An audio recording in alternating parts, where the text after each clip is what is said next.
Good morning. Good afternoon. Good night, and welcome to Jazzy Conversations. I'm Teef. And I'm Gigi. And we're excited to be here. Listen, thanks for checking in.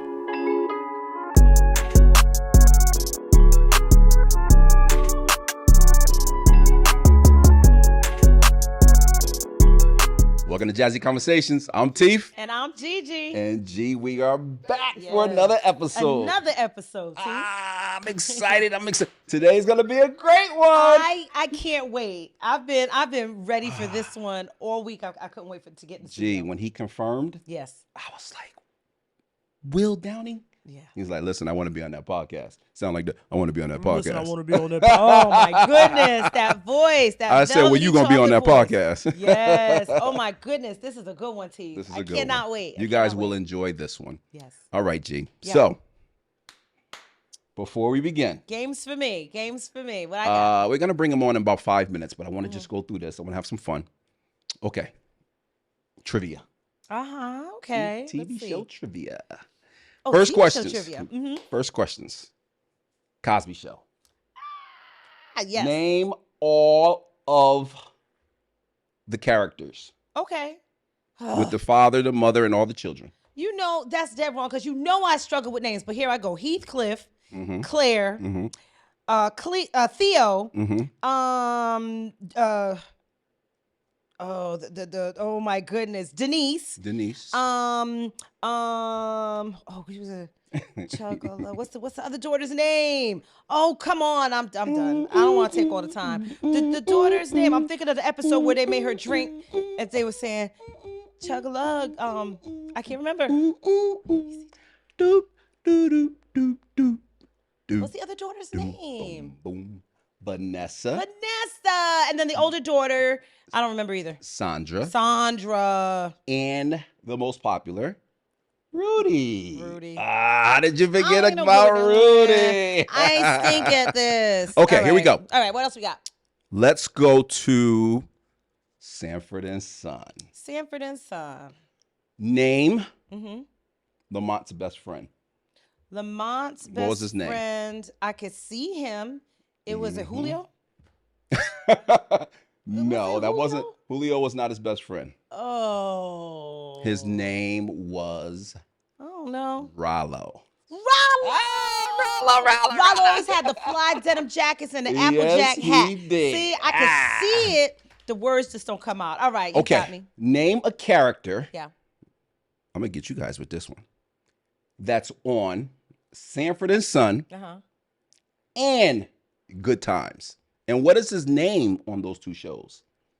Oh no, You guys I'm are not thinking gonna. now, I'm huh? not gonna score here. This is a character that was on both. It's not the character that's on both shows. He It's the plays actor. he plays the same character, but just different names. Oh wow, same character but different names. I'm stumped. Okay. On Sanford and Son, his name is what? Woodrow. So he on Good Times, he plays Ned the Wino. Oh. Same person, different characters. Okay. Yes, you like that one? You stumped me there. I was looking for a similar character. Okay. Last one, G. Yes, here we go. On Good Times. Tell me the name of the pimp that comes in, begins with an S. On Good Times. And his two henchmen. I remember Lenny. That His he name used is to come Sweet. with the. What's his name? Oh, no. I don't know. You know who I'm talking about? He used to walk in. I'll give you a hint. He used to go, JJ, you in trouble. I could see him and I could see the actor that played him, but I don't remember his name. Sweet Daddy. Remember Sweet? I do know. I remember him completely, especially when you said JJ. And his two henchmen name were. I have no idea. I know. You stumped me big His name time, was. Teef. Their names was Bubba and Claude. Look at Teef coming through. You guys didn't even know either. Teef came through with the trivia. G. You stumped me, man. On behalf of Jazzy Conversations, I'm Teef. And I'm Gigi. And we have an amazing show in front of you guys. Yes. I hope you're ready. You ready? Here we go.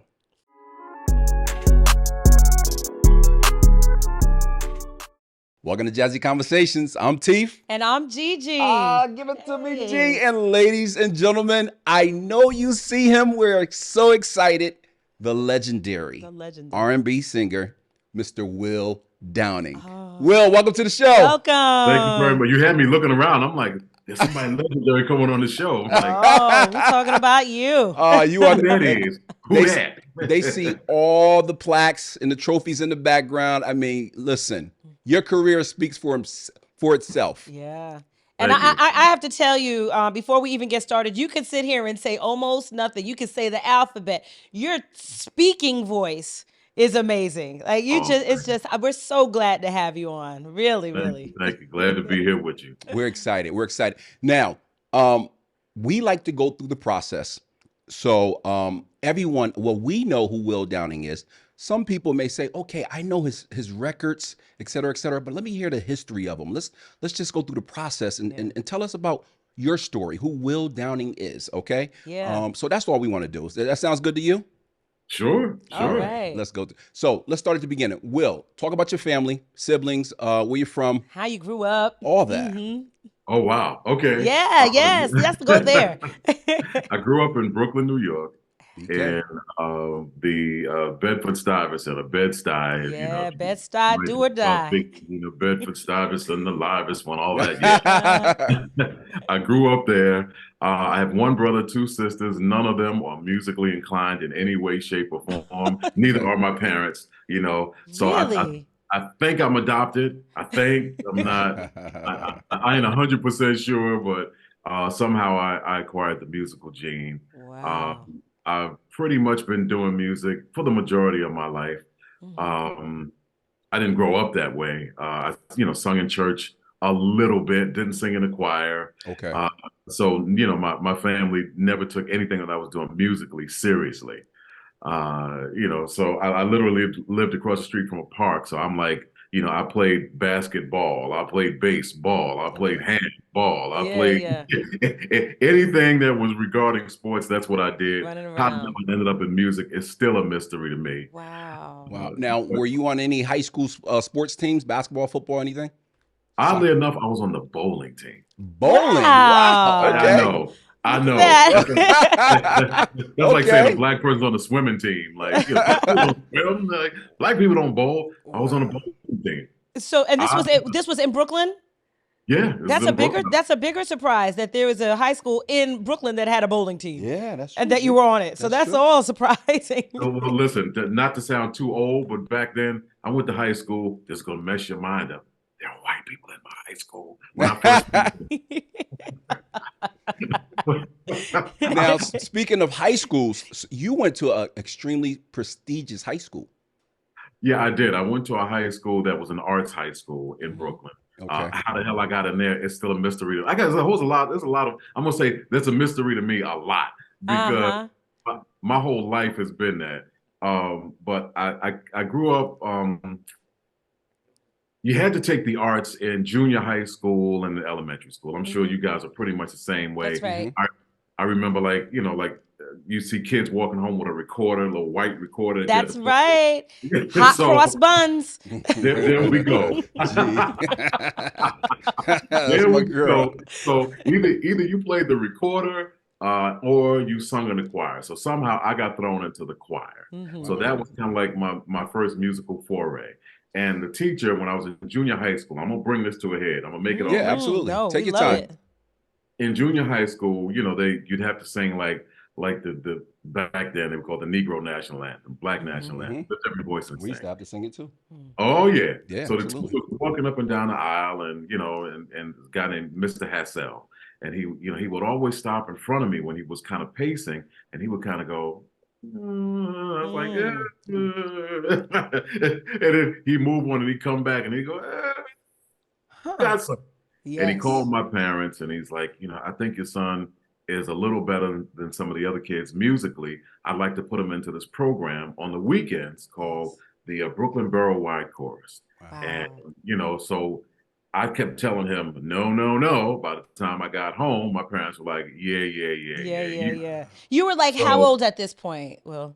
I'm probably like 13, Oh probably. yeah, that's a tough age to convince to like go and sing, right? Teenager. Oh, Yeah. listen, Yeah, the 13. last thing because we would rehearse on Saturdays. So I'm like, the last thing I wanted to do was take my Saturday morning Right. and get on the bus, go cross town to this other neighborhood to sit in a classroom again after sitting in a classroom all week, Yeah. learning. Right. Like now I got to go to another school. I got to sit in the auditorium and learn music. I'm like, I wasn't with it. So, but I did it. And the same teacher that put me into that program got me an audition to this school in Brooklyn called Erasmus. Right. So at Erasmus, who went there? Barbara Streisand went there. I believe Stephanie Mills went there. A lot of music luminaries went there. Clive Davis. Clive Davis. Davis. Oh yeah. Yeah. But I mean, some heavyweight black folks as well. So I went to high school with Kedar Massenberg. I don't know if you guys are hip to him. From Motown. Motown. Yes. Yeah. Exactly. Absolutely. So he ended up being president. So we went in class together. Wow. And I'll tell you a story later, a funny story about that as well later. But D Train as well, Stephanie Mills. So a lot of folks went there. I knew nothing about reading music or anything like that when I went there. Okay. And you had to audition to get into school. That's what I'm saying. When I was there, it was real serious music. But once again, I had a decent ear, so they would play something and they would say, okay, we want you to sing it. And my memory was decent back then. And I would kind of memorize it and not sing it. And they were like, okay, you're in. I'm like, I'm what? Wow. You're in. Like, okay, all right. And so that's how my musical life kind of started right then and there. Thank goodness for that teacher that just had that ear for you, right? Yeah. Now think about that, G. Yeah. That moment that you just told us about, that was all meant to be. That was that gentleman who played a very important part in your life. He basically and I didn't mean to cut you off, but he actually played an even bigger part that's really gonna blow your mind. Wow. So when I'm in my last year of high school, I was going into the service. I was going into the Marines. Me and my buddy Ralph Marston. So we were going to do what they back then called the Buddy Buddy program. And what you would do is if you did the Buddy Buddy program, you guys stayed together for 20 years and you went everywhere together. So, and you put in your 20 years and then you could retire and they gave you this, supposedly this boatload of money and you would be set for life. Right. So we were going in. The only problem was my buddy Ralph was 1 year older than I was. So when we went to the recruiter's office, he signed. I put my pen on the dotted line, and the recruiter was like, "Oh, wait a minute! Like you're 17." I was like, "Yeah, can't sign." Right, you can't sign. You got to be 18. And then I went home and I asked my parents to sign, and they kind of like, "Nah." Like, nope. You're not doing that.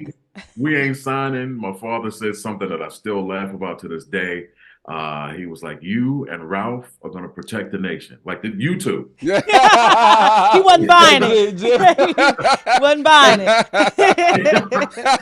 So, he said, "No, there's a catch here somewhere." Yeah, he was like, "Nah, I ain't going to do that to the world. I ain't going to do that to me." Right. So he didn't sign, and I didn't know what I was going to do. So I'm bumming around Brooklyn. And I'm like taking these little stupid jobs. I think I worked at this place called Carvel's. It was an ice cream store. You know Carvel's? Come on. That's right. I worked at Carvel's for about 2 days. That wasn't for you. I worked at McDonald's, and I was doing all this during the summer after I graduated. And then oddly enough, and here's where the teacher comes back in, I'm walking down Flatbush Avenue in Brooklyn, and I run into the teacher. And school's out. And I just run into him. The summer you graduated. This is the summer after you graduated. Mm-hmm. The summer I graduated. Yeah. So I run into him and he's like, "Well, what are you doing?" I'm like, "I don't really know. I'm like waiting for, November till my birthday comes when I turn 18 and I'm going to join the military." And he was like, "Don't be silly."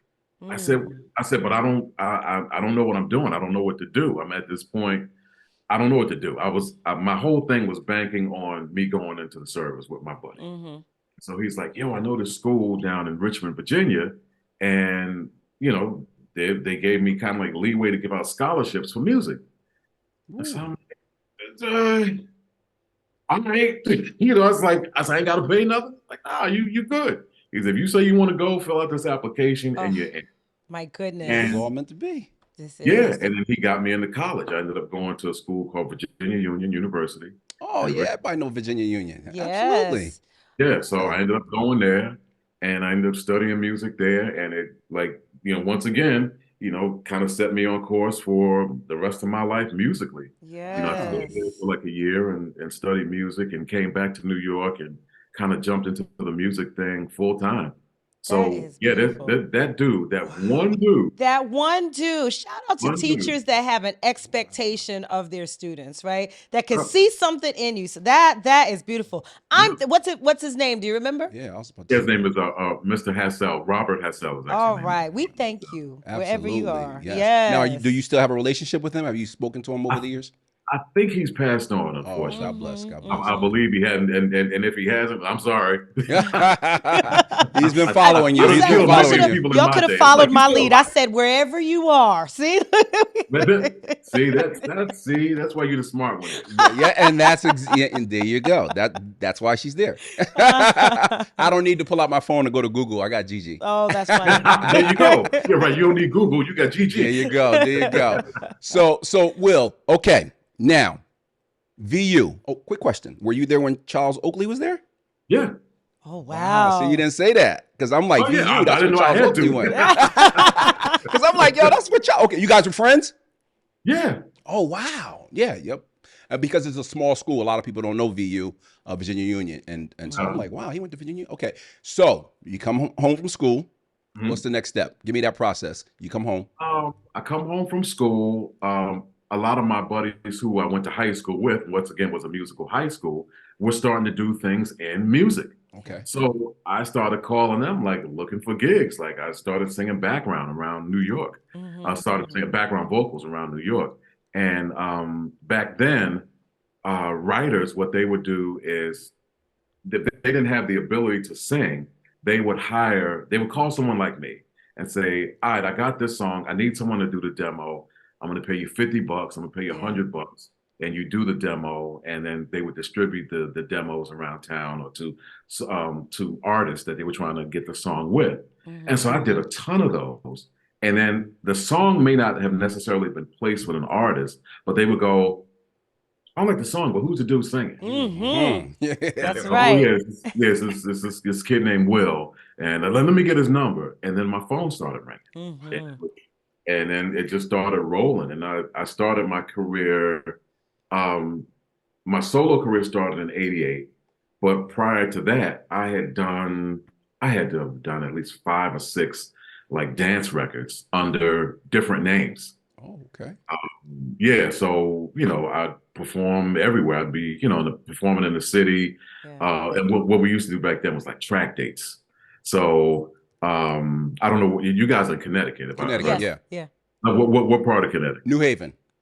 New Haven. Okay, so I used to play a place up in Stamford. Okay. It was a club that like our station here, WBLS, would sponsor like every Friday. It'll be a place called Tipton's. Tipton's used to do First Fridays. We know Tipton's. Yes, we know about Tipton's back in the day. Gigi, give it to me. Oh, absolutely. Yeah.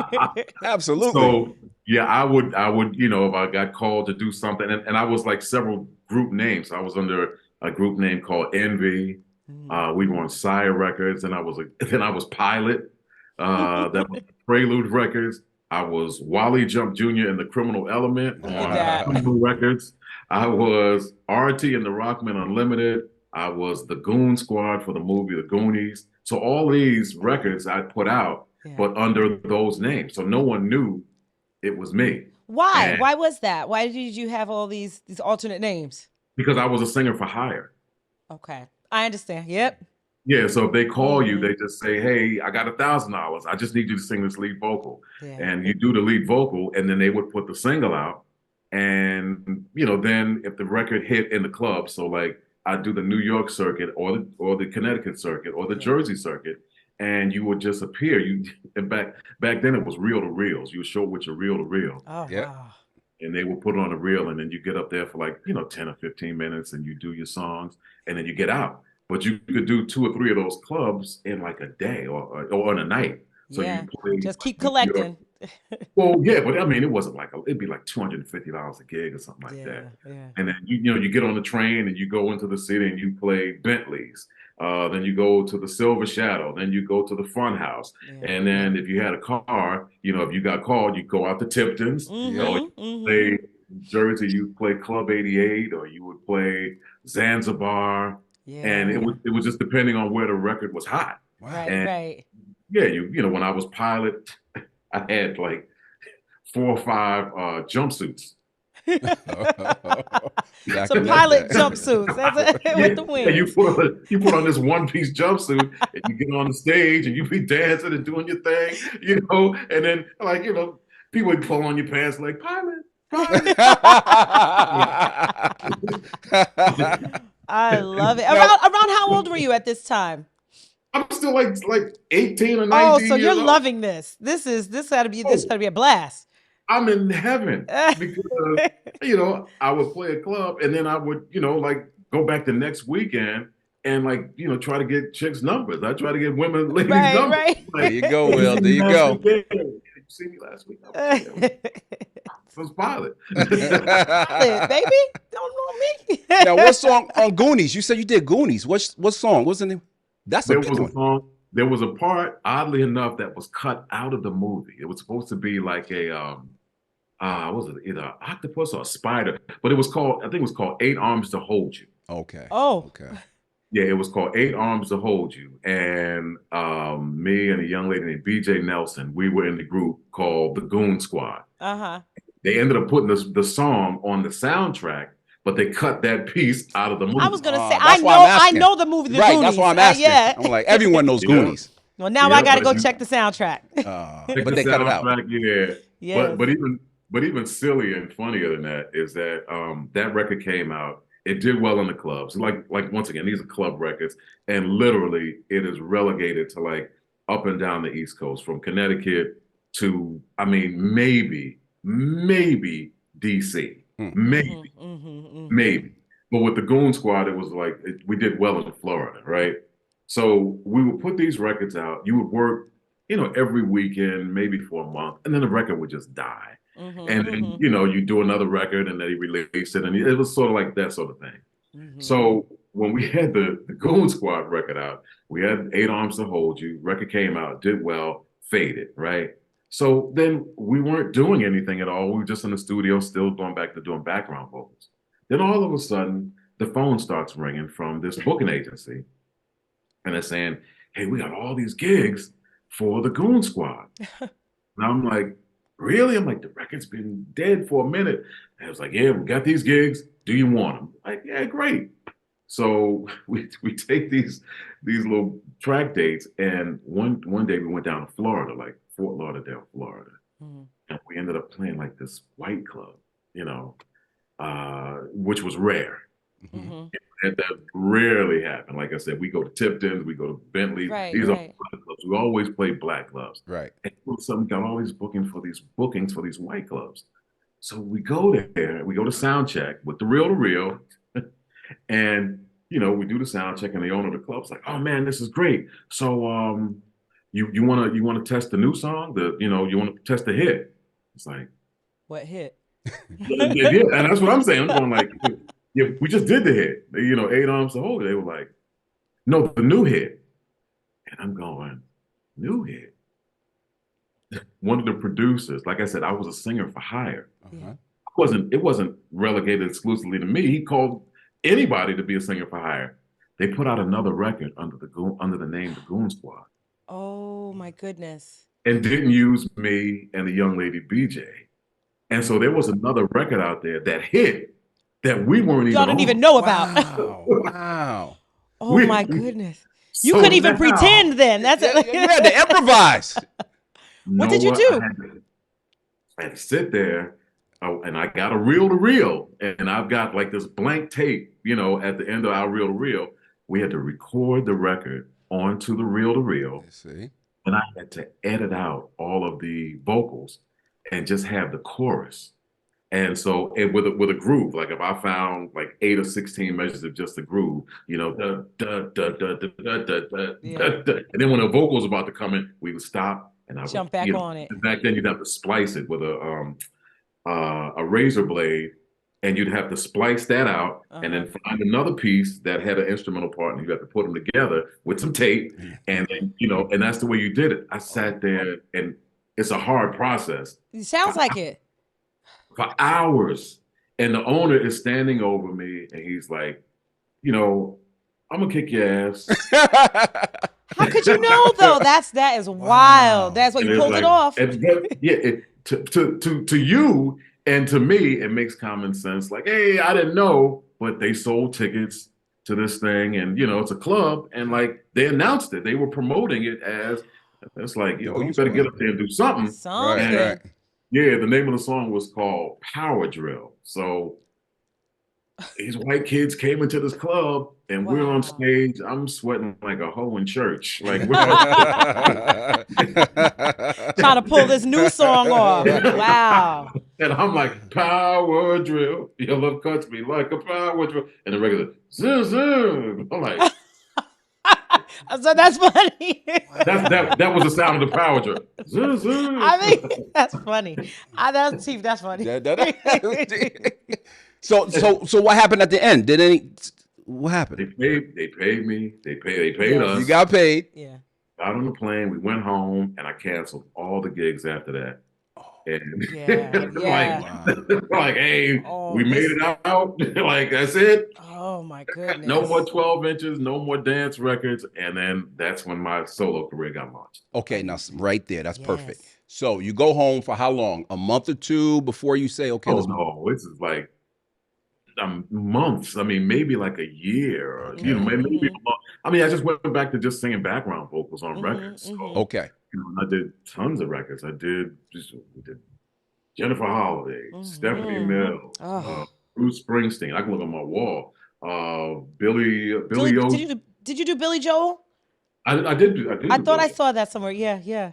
Billy Joel, did Mariah Carey. We did everybody. Oh yeah, you did everyone. You made the rounds. Yeah. We would just sing on. We were New York session singers, so we sang on everything. Yeah. You're a legend. We know that. You're a legend. I don't know about the legend part. I was a hard working. You're a legend. Hard working. So that phone call comes to sign a contract, a deal, a record deal, solo. How does that look? It was a crap deal. Oh. But it was an opportunity for me to kind of do what I wanted to do. And, and any artist will tell you, and if they don't tell you this, they lie, that you're going to get screwed in this business, at least back then. And so it was a crap deal, and that ain't the word I want to use, but it's a family show, so I'm going to say it's a crap deal. But it gave me an opportunity to do the music that I wanted to do. Yes. And fortunately, the record didn't do really well here in America, but it did unbelievably well overseas. And I ended up going overseas a lot. Perform. Yeah. Okay. Who did the writing for most of the music on the album? A combination of folks. It was like me, a brother named Brian Jackson, who used to work with Gil Scott-Heron. Arthur Baker. I don't know if you remember CNC Music Factory. Oh, absolutely. Yeah, what? Yeah. So before they became CNC Music Factory, they were writing. Clavillis and Cole. So it was a dude named David Cole. He was a keyboard player. So he was one of the C's in CNC Music Factory. He was an incredible keyboard player, and we did a lot of writing together. A young lady named Gail Sky King. I mean, there was a ton of people that came up. We were all coming up at the same time, and so that's how the first album was made. Yeah. Okay. So do you stay with that company, or do you transition to another company, a new company after that? No, I stayed with the same company for 24 years. Oh, wow. Okay. Yeah, I just kind of I got moved around internally. So I started off with Island Records, and did maybe about 3 or 4 records with them. And then they moved my contract to like Mercury Records, and I ended up doing a couple of records with Mercury, but they're all owned by the same company. Gotcha. And then I went from Mercury to Motown, which is where Kedar comes in into my life, again, after being in high school.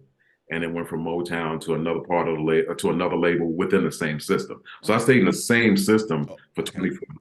Okay. So I remember, and G, you remember this, when that song "Free" came out. Which record was that? The first, second? That was the very first record. Oh, you remember that one? I Hey, do. listen, you might be the only person that remembers when that came out What? in America. Oh, that was Oh, huge. that was big. After Denise Williams. Yeah. Oh man, that was a banger. Well, Oh, the Denise Williams version was huge. My version, and not that it wasn't good. it was It's good. just well, thank you. But musically, in America, at that time for male vocalists, what I was doing was just not in fashion. You know what I mean? So it was like the Luthers of the world, and then Freddie Jackson's. You know what I mean? Like they were the hot thing. Right. And Right. then the another thing that didn't work, to my advantage was I didn't look like the artist of the day. So not speaking of Freddie and Luther, but there was like a new contingency of like, fair skinned brothers coming out with, with good hair, as they say. Talking about DeBarge. I say no names. Gigi, you're a mess. I say no names. But I know that type of brother. I know we lived it. But at that point, it was like Christopher Williams, Alvin Shores, and like people like that. And this is no knock against them. Right. No, all, it just course, is what the appetite was, and what maybe not even the appetite, but what was being pushed as the standard. This is what you got to look like.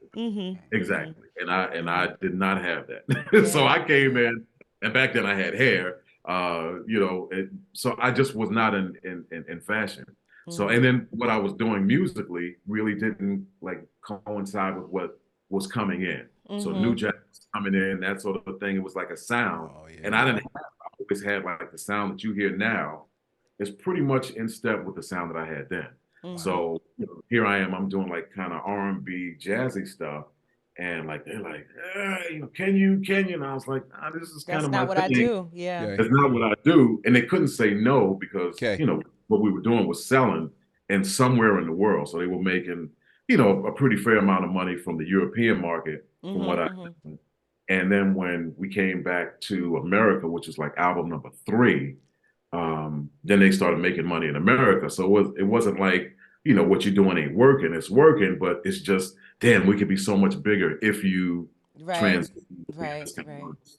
So the people though in Europe, they received you well. Like, so did it feel good? Yeah. So it must have felt good being there. Yeah. Just wanted at home, right? Yeah. Well, yeah. I mean, you always want like your friends and your relatives to, at least I did. That's like the whole thing about kind of getting into it. Like your ego is, it's paramount when you're an artist. Like when you're first starting out, everything is your ego. Like, yeah, you turn on the radio. You hear me today? I was on the radio. You want to walk down the street and have a problem walking down the street. y'all recognize me? Know who I am? You know how big I am? You know who I am? I'm going to BLS today. Oh, man. At least you telling the truth. But it is. So okay, Will, your third album is that first big hit. Right? How does that look? How does that feel? Because that ties into what you're saying now. Well, and it wasn't even like a big hit. It was just kind of, it did well. That was like I Try. Ugh. And then we had, Say it again. I Tried, the Angela Bogle. And then we had I Go Crazy, which did really well as well. So it was like, it was finally good to be able to come home and to be able to perform in front of like my people and to just travel around, America and do my thing. So, it was God's plan and it seemed to work out. Yeah. And that's when he started becoming a heartthrob too. So I'm listening to you and I remember this era. He said, I don't know. But listen, I want to talk about the duet with you and Rachelle Ferrell. It's because that was another, like, I think pivotal moment where it's like, oh my goodness, like the story you're telling, you open your mouth, it's like hot chocolate is coming out. It's just so, and that combination of the two of you was just, I mean, I can never, when I play that song now, I got to play it at least 6 times. I just keep playing it again. How did that come about? The Downing family, first off, we thank you from the bottom of our hearts. No, it's good stuff. Well, that came about via Rachelle. I mean, she was a very new artist. She was just starting out, and so much so that I didn't know who the hell she was. When I got the phone call, I didn't have a clue who she was. And And it was she is absolutely amazing. Like oh yeah, no, she's unbelievable. Yeah. But we didn't know that. You didn't know her. Right. Basically, it was kind of like this young lady. She's coming up. She, and they're telling us she's incredible. It's like, all right, okay, we'll see. I hear incredible all the time. Like okay, if you say so. Yeah. And it was actually a toss up between me and I think Phil Perry, who was going to be the duet partner. And I think something happened between her and Phil, and it kind of like fell on my lap. Yeah. So, I got this cassette, and as we used to do back then, you would get a cassette. They said, "I'm gonna send you a cassette in the mail." So they sent it to me, and I put it in, and I'm listening to it, and I'm going, "Man, this sounds incredible." And it was just really her and piano, and then there was somebody else singing, and I was like, I heard there's somebody else singing. I'm like, "What the hell you need me for?" Like, whoever this is singing is pretty ridiculous. Yeah. And they were like, "Oh, that's her." I was like, yeah, that range. Her range is crazy.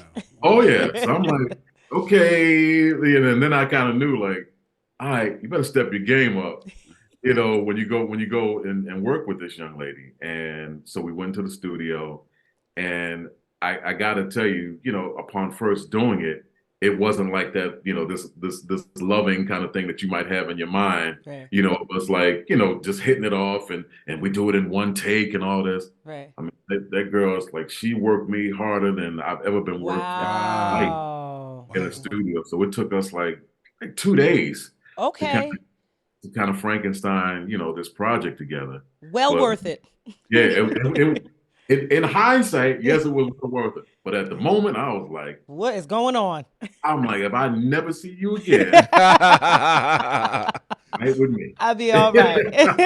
Thank you, Rachelle. Well, G, this has been an amazing time. interview.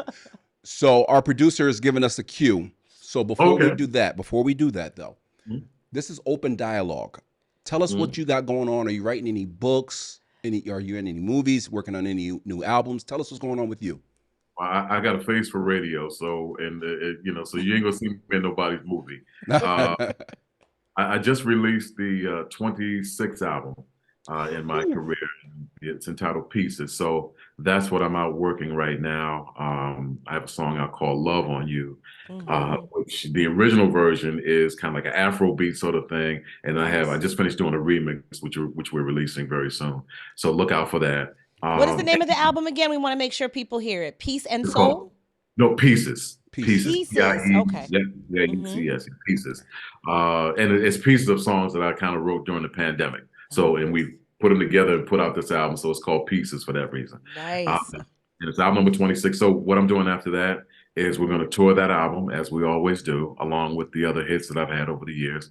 And we just keep on moving, don't stop. No, that's what we do. That's right. Keep on now, going. are you coming to Connecticut? I have not played Connecticut in a while. I used to play with Southern Connecticut State. Oh, yes. Yeah, absolutely. Play what's the casino? Mohegan Sun. And Foxwoods. Well, come on, Mohegan Sun, get on it. Come on, Mohegan Sun, say it again. Come on, Mohegan Sun. So, any books, Will? Any books? No. Nobody did. No books or anything like that. Literally, just all music. Flowing in his talent. Hey, listen, I stay in my lane. So we definitely have to have you back. But before we end, Will, we play this game that my partner has 3 important questions to ask you. Are you ready? You ready for them?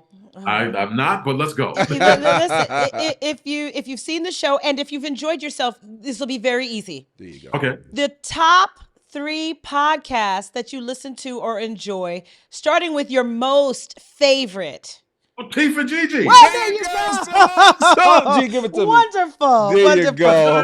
That's coming from Will Downing. So you guys see, our friend to the show. There you go. It. So now you can name those now other you can name two. the other 2. The other 2, they're not important. And we'll keep it like that, G, right? No, you know who else you should check out? I don't know if you guys hip to Kirk Whalen. Who? Kirk Whalen? Yeah. Yes. Oh, yeah, absolutely. Yes. Kirk has a podcast. if ever I'm like ready to choke somebody, I just listen to Kirk. Does he He bring is you like back? the nicest guy on the planet. He has like this podcast that it's religious, and it's uplifting. And Yes. Kirk will calm you down, in a heartbeat. So I kind of listen to Kirk. I call Kirk randomly, and Just to I bring you call him, down. at this point, he'll be like, "Yeah, oh, you about to ready to choke a Negro?" I'm like, "Yeah." Level you off. So, and I can't think of a third. So you two, That's it. Oh, we the and top he ain't a two. close second. We're in the He's top not a close second. It's you all the way up here. There you go. I like that. I like hey, that. Will, on behalf of Jazzy Conversations with Teef and Gigi, I'm Teef. And I'm Gigi. Will, have a great night. Thank you so much. Thank you so much Thank for your you. time. We'll bring you back. Appreciate Take you care. guys. All right, you got it. Oh, gee. My goodness. That is Mr. Will Mr. Downing. Will Downing. I want to tell folks in the audience, if you're not familiar with his music, take this opportunity after watching this show. Google this man, because do you hear his speaking voice? You wait till you hear that brother sing. I'm telling you, he just can melt glass. He's smooth. He's a smooth. legend. Yeah. 26 albums. 26 albums. You're a legend. Yeah. I mean, hits. We know his music. The world know his music. Will Downing. Oh, what a joy. That was great. Another show. That was great. G, we did it again. We did. Next week, another amazing guest. Please tune in. On behalf of Jazzy Conversations, I'm Teef. And I'm Gigi. Have a great night. Yes. Take care, guys.